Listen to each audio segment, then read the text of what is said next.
You people always think you can just walk in here and move money like you own the place. That was the moment Officer Daniel Briggs decided to humiliate a quiet black woman inside a bank, never once imagining that by this time tomorrow, the FBI director himself would be the one ending his career. Before we go any further, comment where in the world you are watching from and make sure to subscribe because tomorrow's story is one you don't want to miss. The morning sun spilled gently across Redwood National Bank, casting long, golden reflections through tall glass windows that framed a scene of quiet order. It was the kind of place where voices stayed low, where polished marble floors echoed softly beneath measured footsteps, and where time seemed to move just a little slower than the rest of the world. Evelyn Carter stepped through the doors without drawing attention, yet there was something about her presence that subtly shifted the air. She was dressed simply, a tailored navy coat, modest heels, and a leather handbag worn just enough to suggest years of careful use rather than neglect. Her posture was upright, her movements deliberate, and her eyes, calm, observant, took in everything without lingering too long on anything at all. To anyone glancing her way, she was just another woman handling her business. But to those who paid closer attention, there was a quiet authority in the way she carried herself, something unspoken yet undeniable. Behind the counter, Megan Holt greeted her with a polite smile, the kind reserved for customers who inspired an instinctive respect. "Good morning, ma'am. How can I help you today?" Evelyn returned the smile, soft but composed. "I'd like to make a withdrawal, please." Her voice was even, unhurried, each word placed carefully as though she had long ago learned the value of restraint. Megan nodded and began processing the request, though her eyes flickered briefly at the amount. It was substantial, not unusual for the bank, but enough to require verification. Before she could proceed further, the front door opened again, this time with a sharper energy. Officer Daniel Briggs entered with the kind of presence that announced itself before a word was spoken. His uniform was crisp, his badge gleaming, but there was nothing calm about him.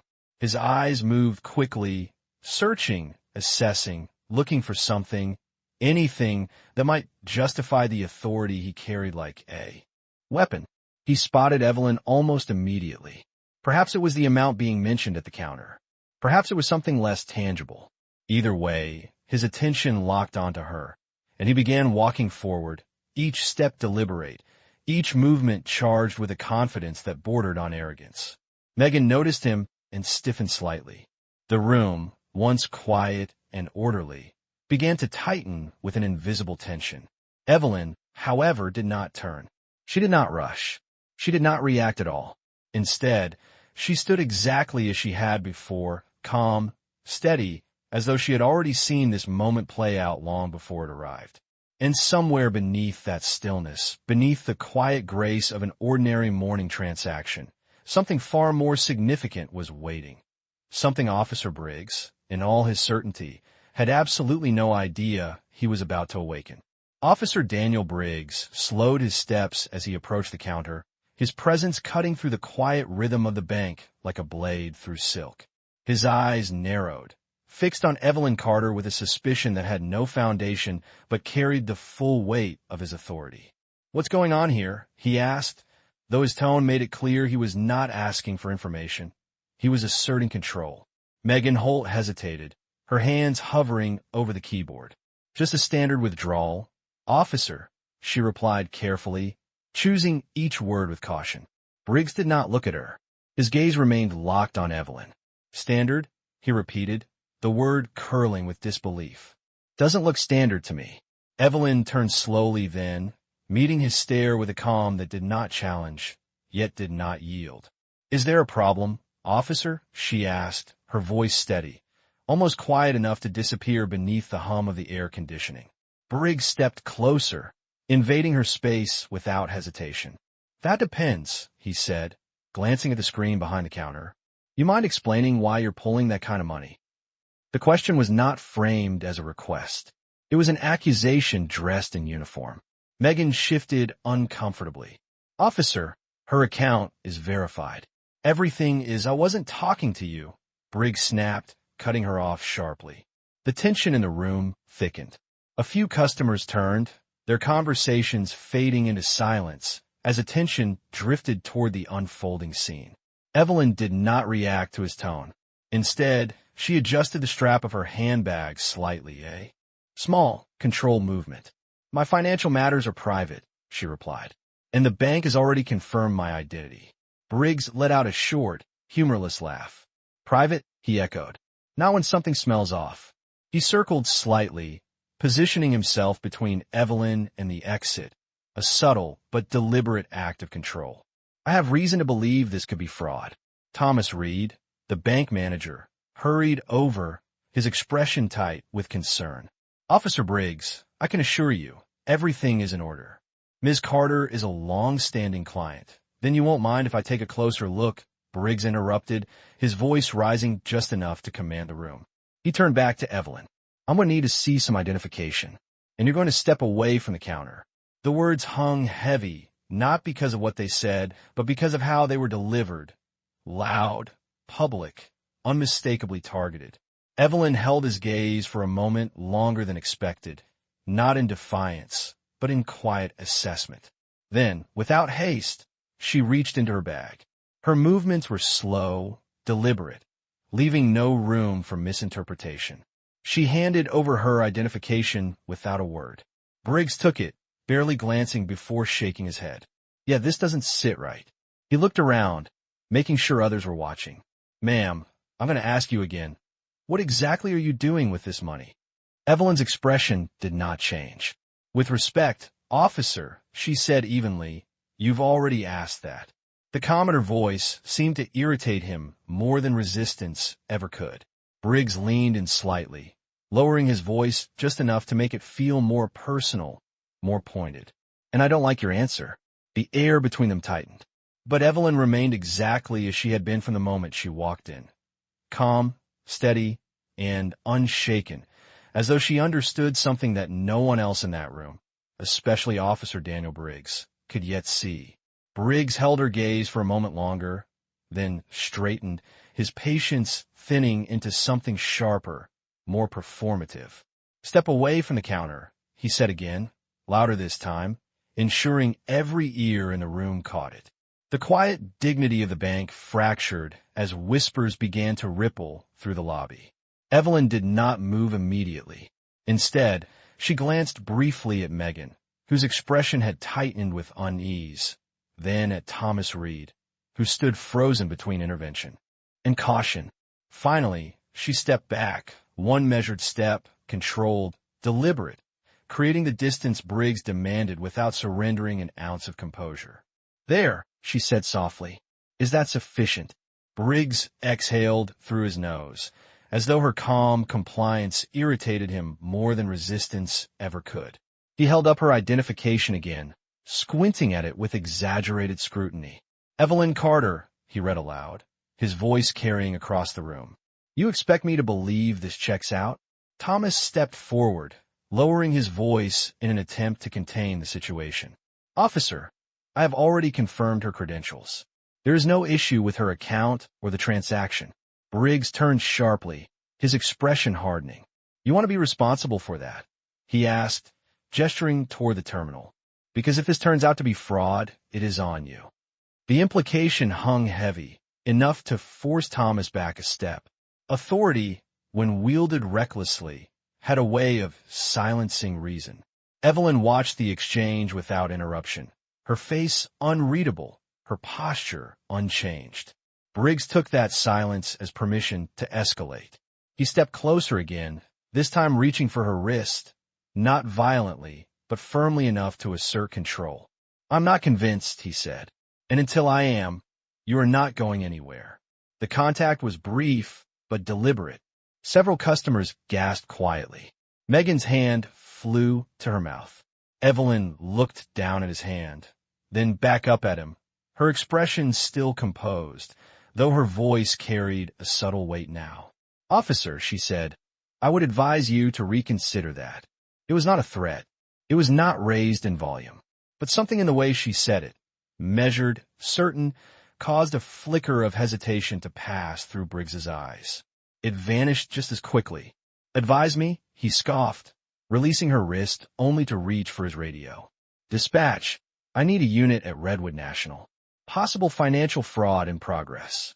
The words were spoken with confidence, each syllable reinforcing his narrative, each moment tightening his grip on the situation he believed he controlled.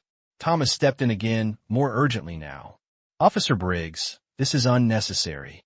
You are escalating a misunderstanding. Briggs ignored him completely. His focus remained fixed on Evelyn, who now stood in the center of a widening circle of attention. The quiet morning transformed into a stage of accusation. Ma'am, he said, his tone dropping into something colder, more official. You are being detained until further notice. The word landed heavily. Detained, not arrested, not yet, but close enough to blur the line. Evelyn did not resist. She did not argue. She simply adjusted her coat, as though preparing for a change in weather rather than a confrontation. Then she looked directly at him, her voice calm, almost reflective. You are making a decision you cannot undo. Briggs smirked, shaking his head as if dismissing a child's warning. No, he replied.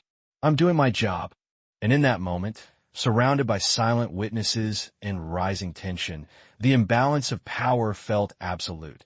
Yet beneath Evelyn's stillness, beneath her unwavering calm, there was the quiet certainty that this moment, however loud and humiliating it appeared, was only the beginning of something Officer Daniel Briggs had no power to stop. The silence that followed her words did not calm the room. It tightened it. Officer Briggs tilted his head slightly, as though amused by her composure. But there was a sharper edge beneath his expression now, something more determined, more intent on proving dominance. Turn around, he ordered, his voice cutting cleanly through the murmurs of the onlookers.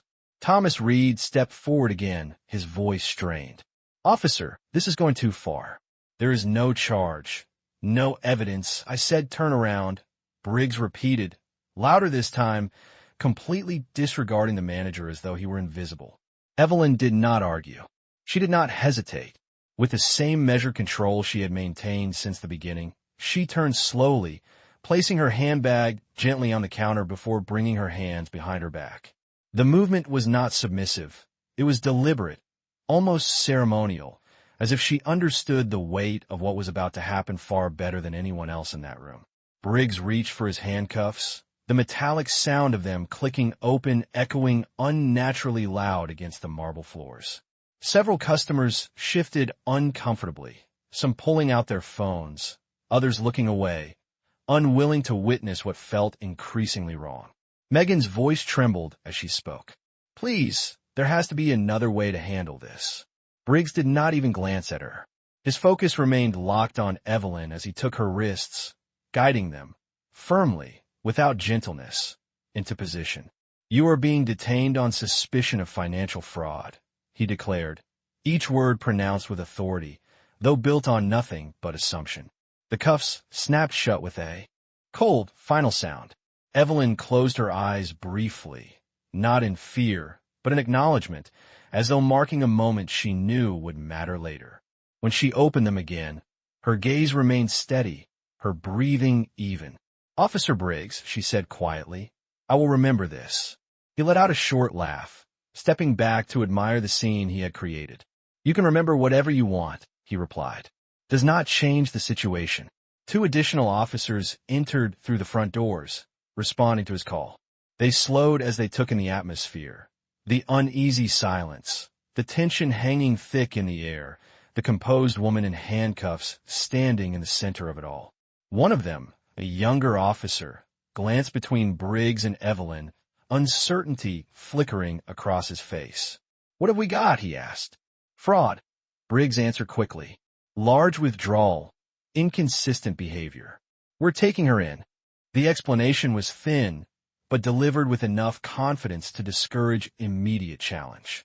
The younger officer nodded slowly, though his eyes lingered on Evelyn, searching for something that did not match the narrative he had just been given. Briggs gestured toward the door. Let's move. He reached for Evelyn's arm again, this time more forcefully, guiding her forward. She walked without resistance, her steps steady, her posture unchanged, as though the handcuffs were an inconvenience rather than a humiliation. As they passed through the bank, the crowd parted instinctively. No one spoke. No one intervened. The only sound was the echo of footsteps and the faint jingle of metal with each movement of her restrained hands. Just before they reached the exit, Evelyn paused. Only slightly, just enough to turn her head and look back at the room, at the witnesses, at the place where this moment had begun. Then, quietly, almost to herself, she said, "This did not have to happen." Briggs tightened his grip, ushering her forward with a dismissive shake of his head. Outside, the sunlight felt harsher now, the world louder, less controlled. He guided her toward the patrol car, opening the back door with a sharp motion. "Watch your head," he muttered, though there was no care in the words. Evelyn lowered herself into the seat without assistance, her movements still precise, still composed. As the door shut behind her with a heavy thud, sealing her inside, Briggs took a step back, adjusting his uniform, his expression. Satisfied. In his mind, the situation was handled, controlled, finished. But inside the car, Evelyn Carter sat quietly, her eyes forward, her calm unbroken, carrying with her the quiet certainty that what had just begun would not end the way Officer Daniel Briggs believed. The patrol car engine rumbled to life, a low, steady vibration that filled the silence between them as Officer Daniel Briggs slid into the driver's seat. He did not look back at Evelyn immediately. Instead, he adjusted his rearview mirror, not to check traffic, but to look directly at her reflection. There was something about her stillness that unsettled him, though he would never admit it, not even to himself. "You picked the wrong place to try something like this," he said, his tone casual, almost conversational, as though he were offering advice rather than justifying an arrest. Evelyn sat upright in the back seat, her hands secured, resting calmly in her lap. Her gaze remained forward, unfocused on the passing buildings outside, as if the physical world around her held little relevance in that moment. "Or perhaps," she replied softly, "you chose the wrong person." Briggs smirked, shaking his head as he pulled the car into traffic. "I have heard that one before," he said. Everyone suddenly becomes important once they are in the back of a cruiser. The city moved around them, cars passing, pedestrians crossing, life continuing uninterrupted, while inside the vehicle, the atmosphere felt contained, almost pressurized. Evelyn did not respond immediately. Instead, she shifted slightly, the faint sound of the cuffs marking the movement. "There is still time to correct this," she said after a moment, her voice measured, not pleading, not urgent, just certain. Briggs let out a short laugh. "Correct it?" he echoed. "Ma'am, I already did. I stopped what looked like a crime in progress." He tapped the steering wheel lightly, his confidence reinforced with every passing second. "That is called doing my job." Evelyn turned her head slightly then, just enough for her reflection to meet his in the mirror. "No," she said quietly. "That is called assuming." The word lingered. For a brief moment, the air shifted again. That same subtle tension, that same flicker of something Briggs could not quite define. He dismissed it quickly, tightening his grip on the wheel. "You can explain all that downtown," he replied, his tone hardening. The patrol car pulled into the station lot, gravel, crunching beneath the tires as Briggs parked with deliberate precision. He stepped out, closing his door with a firm motion before circling around to the back. When he opened Evelyn's door, the outside air rushed in, cooler, sharper. "Out," he instructed, gesturing with a slight tilt of his head. Evelyn stepped out carefully, unaided, her balance steady despite the restraints. The station loomed behind them, plain, functional, a place where authority was exercised without question. Inside, the fluorescent lights cast a pale glow over everything, flattening color, stripping warmth. Desk Sergeant Luis Moreno looked up as they entered, his expression neutral at first, then subtly curious as he took in the scene. "What do we have?" he asked. "Fraud suspect." Briggs replied immediately, guiding Evelyn forward with a firm hand at her elbow. "Attempted large withdrawal. Suspicious behavior." Moreno's eyes moved to Evelyn, studying her for a moment longer than usual. There was no panic in her face, no agitation, No trace of someone caught in wrongdoing. Just calm. Quiet, unwavering calm. Ma'am, Moreno said, his tone more measured than Briggs's had been. Do you understand why you are here? Evelyn met his gaze directly. I understand why he thinks I am here, she said. Briggs exhaled sharply, clearly irritated. Can we process this, please? He said, gesturing toward the holding area. Moreno hesitated, just briefly, but enough for the moment to register. Then he nodded. Go ahead. Briggs led Evelyn down the corridor, the sound of their footsteps echoing against the walls. He opened the holding cell door, stepping aside. Inside, Evelyn entered without resistance, turning once more before sitting down on the bench.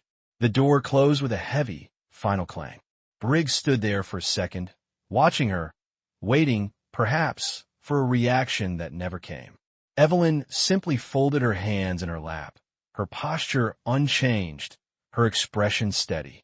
And in that quiet, contained space, with the noise of the outside world reduced to a distant hum, it became unmistakably clear. This was not a woman overwhelmed by circumstance. This was a woman waiting. The holding cell remained quiet, the kind of silence that pressed gently against the walls, stretching time into something slower, heavier. Evelyn Carter sat exactly as she had before, her hands resting calmly in her lap, her posture composed, her breathing steady. Outside the bars, the station moved in its usual rhythm. Phones ringing, distant voices exchanging routine information. Footsteps passing without pause. Yet inside that small space, everything felt suspended, as though the moment itself was waiting to unfold. Officer Daniel Briggs returned after several minutes, a folder in his hand, his expression settled into something that resembled satisfaction. Paperwork. Process. Finality. He stopped just outside the cell, flipping it open with a practiced motion. All right, he said, his tone firm, procedural now, as though everything that had happened was already justified by the ink he was about to put on paper. We're going to make this official. Evelyn did not look up immediately. She remained still, allowing the weight of his words to settle before responding. When she finally raised her eyes, there was no urgency in them, only clarity. Official, she repeated softly, as if testing the word itself. Briggs continued, scanning the form. Suspicion of financial fraud, refusal to provide satisfactory explanation, and obstructive behavior during questioning. He glanced up briefly, a faint smirk touching the corner of his mouth. That should cover it. The charges were thin, stretched across assumptions, but spoken with enough authority to sound complete. He reached for the cell door, unlocking it with a sharp metallic click, then stepped inside, closing the distance between them. Stand up, he instructed. Evelyn rose smoothly, unhurried, her movements precise despite the confined space. Briggs moved behind her, adjusting the position of the cuffs, tightening them slightly, not enough to injure, but enough to assert control. We're going to process you, get your statement on record, he said. After that, it is out of my hands. There was a pause then, a brief, fragile moment where the path ahead could still shift. Evelyn turned her head slightly, just enough for her voice to reach him clearly, though it remained low, controlled. Officer Briggs, she said, once you sign that document, once you finalize this, there will be no undoing it. The words were not dramatic. They carried no raised tone, no visible threat. Yet something in them lingered, something precise, deliberate, as though she were not warning him for her sake, but for his. Briggs stopped for a fraction of a second, the pen in his hand hovering just above the paper. Then he let out a quiet chuckle, shaking his head. You keep saying that, he replied, stepping back in front of her. Like I am supposed to be worried. He flipped the folder, closed with a firm motion. Let me make something clear. I have done this job long enough to know when something does not add up. And right now, nothing about you adds up. Evelyn met his gaze fully now, her expression unchanged, her calm unbroken. You are right, she said. It does not. The admission only fueled his confidence. He gestured toward the corridor. Let us move. As he guided her forward again, his grip firm at her arm, the opportunity for restraint, the last quiet exit from the path he had chosen, slipped away completely. Briggs did not see it. Or perhaps he did, and chose to ignore it. Either way, with each step down that narrow hallway, with each echo of their footsteps against the cold floor, he carried himself with the certainty of a man closing a case. Behind that certainty, unseen and unacknowledged, something far greater had already begun to close in on him. The hallway seemed narrower now, the air heavier with each step as Officer Daniel Briggs guided Evelyn Carter toward the processing desk, his grip still firm, his pace steady, convinced he was bringing order to a situation he believed he understood. Then the front doors of the station opened. The sound was subtle, but it carried, sharp enough to draw attention, quiet enough to command it. Conversation slowed. A phone stopped ringing mid-second. Even the hum of fluorescent lights seemed to fade beneath the shift in atmosphere. 2 black SUVs had arrived outside, their presence visible through the glass. Inside, 3 individuals stepped forward, dark suits, measured strides, expressions unreadable. They were not loud. They did not need to be. Authority moved with them, silent and absolute. Desk Sergeant Luis Moreno stratened instinctively. "Can I help you?" he asked, though his tone had already changed. The man in front, tall, composed, his voice calm but precise, held up a badge. Federal Bureau of Investigation. The words landed like a weight in the room. Briggs slowed, not stopped, yet, but something in his posture shifted just slightly, almost imperceptibly. "We are here regarding an individual currently in your custody," the agent continued. Moreno glanced toward Briggs, then toward Evelyn. "Name?" "Evelyn Carter." Silence followed. Not confusion, not hesitation. Recognition. The agent's gaze moved past Moreno, settling directly on Evelyn. "Ma'am," he said, his tone shifting with immediate respect. "We have been trying to reach you." Briggs's hand tightened unconsciously around Evelyn's arm. "Hold on," he interjected, his voice no longer as steady as before. "She's being processed. There is an active investigation." The agent turned his head slowly, looking at Briggs for the first time. There was no aggression in his expression, no raised voice, just a quiet, unyielding certainty. "There is no investigation," he said. "Not on her." The words did not echo. They settled. Deep. Final. Briggs blinked, the confidence that had carried him until this moment beginning to fracture. I have reason to believe, no," the agent said again, stepping closer now. "What you have is a situation that is about to become very serious." Another agent stepped forward, producing documentation, official, unmistakable. Moreno took it, his eyes scanning rapidly, his posture stiffening with each line. "Officer Briggs," Moreno began, his voice lower now, uncertain. But Briggs was no longer listening to him. He was looking at Evelyn, really looking at her for the first time, and what he saw was not what he had assumed. The calm was still there, the composure, but now it was no longer quiet. It was authoritative, grounded, unshakable. Evelyn gently pulled her arm free, not with force, but with a certainty that made resistance impossible. No one stopped her. No one spoke. Even Briggs did not move.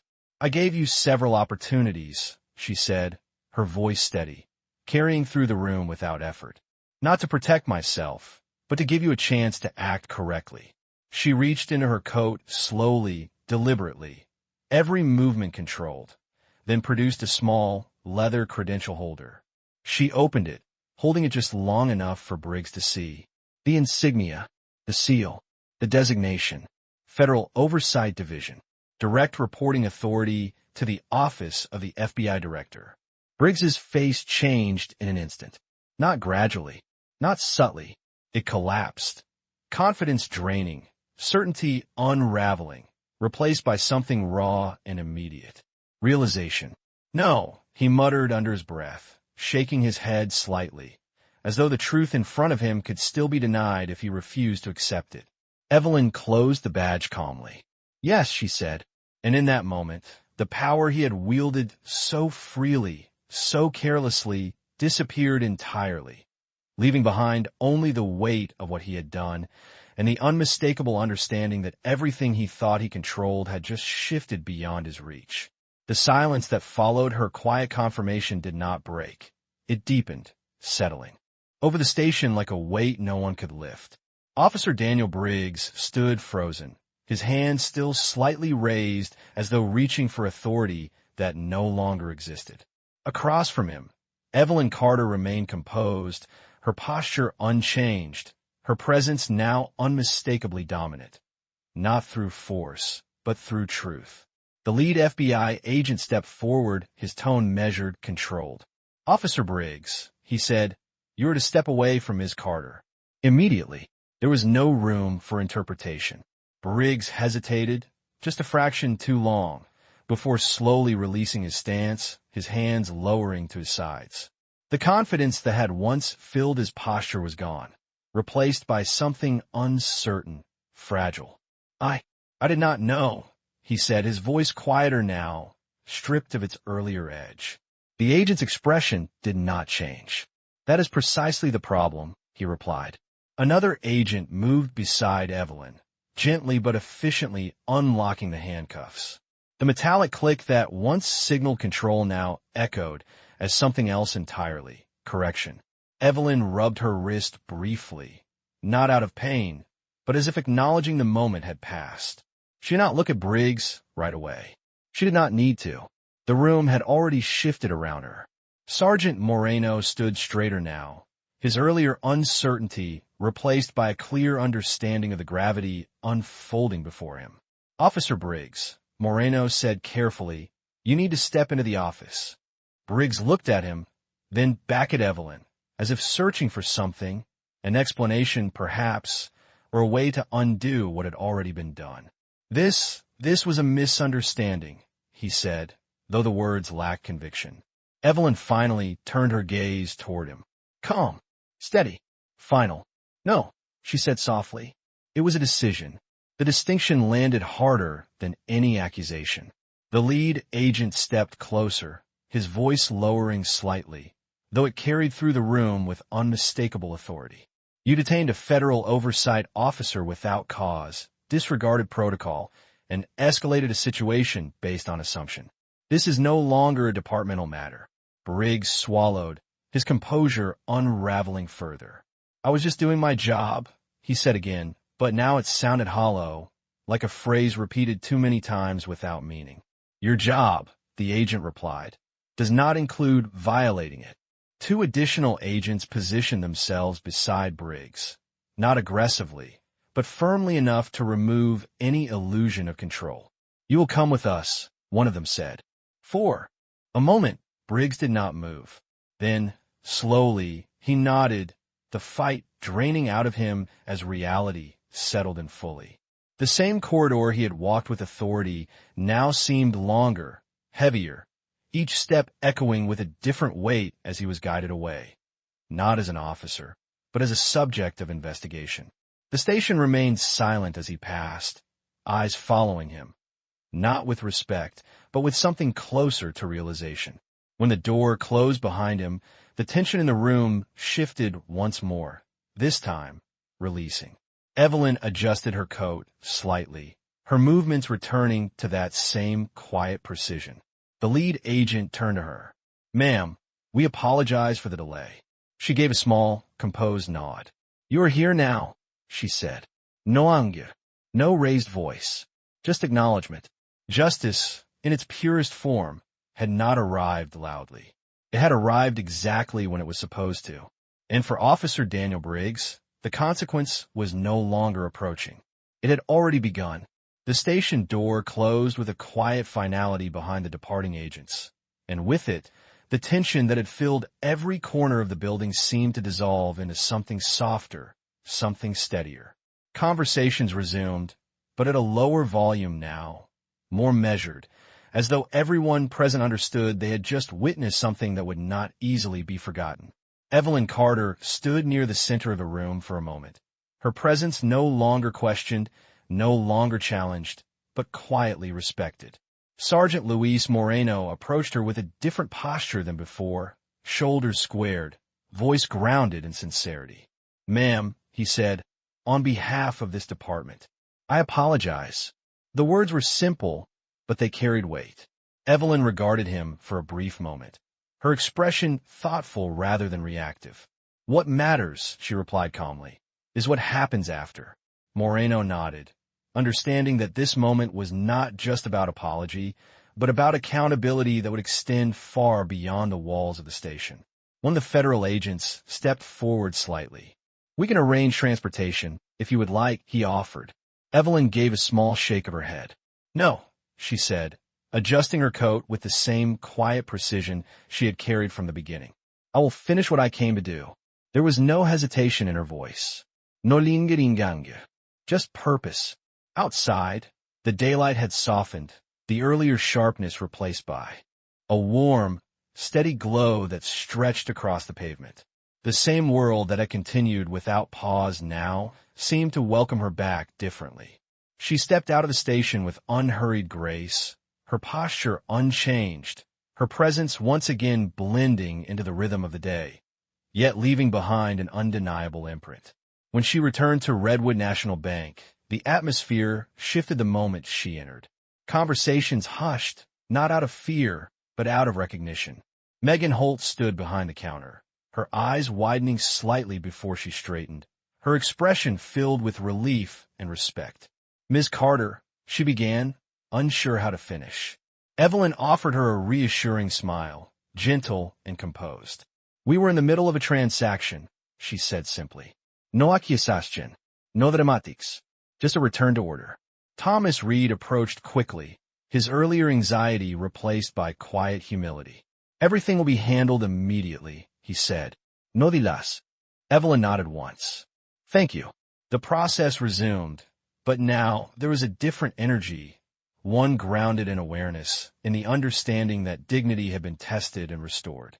The paperwork was completed, the withdrawal finalized, each step carried out with careful attention, as though the bank itself had learned something it would not forget.